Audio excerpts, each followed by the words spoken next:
Mrs., ginamit ng doktor para mawala ang sariling mister? With my own hands, he was murdered.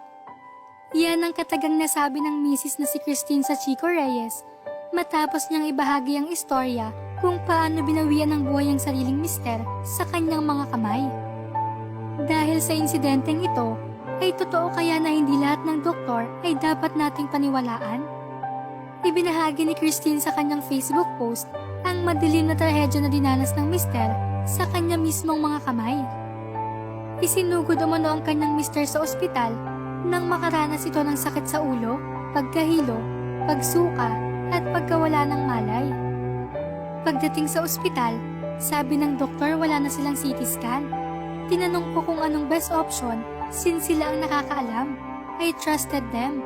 The best option daw is malagyan agad ng respirator kasi aabutan daw yun sa daan pag inilipat pa daw namin ng ospital. Imamonitor daw yung BP.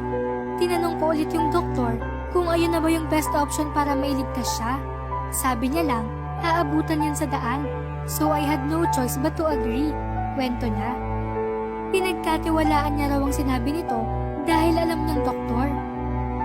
Makaraan umano ng ilang oras, lalagyan na umano ng tubo ang mister niya at nagre-respond pa umano ito sa sakit. He was still fighting. He didn't want to die. But after those procedures, wala na siyang response sa kahit ano. For 2 days, he remained unresponsive. Aniya. Sa pangalawang araw nito sa ICU, binigyan daw siya ng pills ng doktor at sabi sa kanya na ipainom ito sa mister. Isa sa araw at gabi sa nasal tube nito.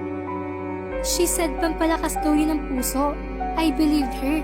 I trusted her because she is a doctor.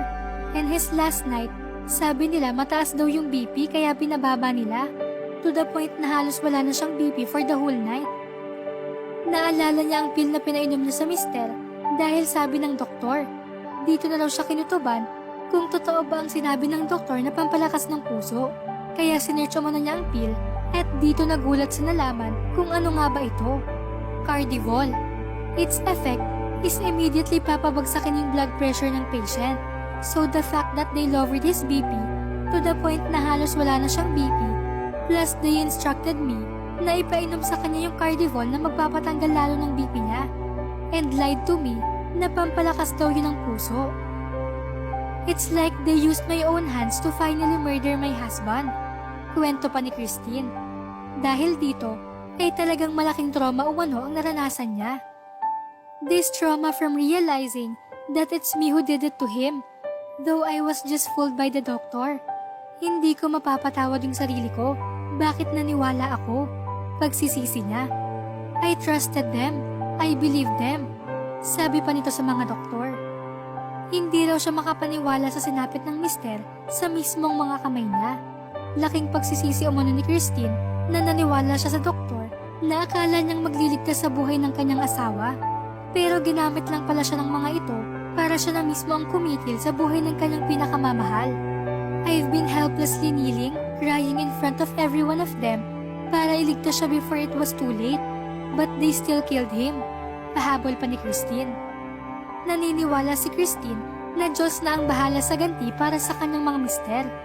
Ang post ni Christine ay agad nag-viral online at meron ng halos 70k reacts, 2k comments at 20k shares sa Facebook. You will have justice on their judgment day. God knows all. Mapa-private hospital, public hospital, if they don't see any point of getting money from you, they'd rather end it to make room for others. Sensitive na gamot po yan. Cardiologist po ba nagbigay? Kasi ginagamit po yan for heart failure. Ang alam lang nila magreseta ng gamot at kumita. Wala silang pakialam sa pasyente, kaya wag nating pangarapin ang hospital. Hindi naman talaga lahat ng doktor okay.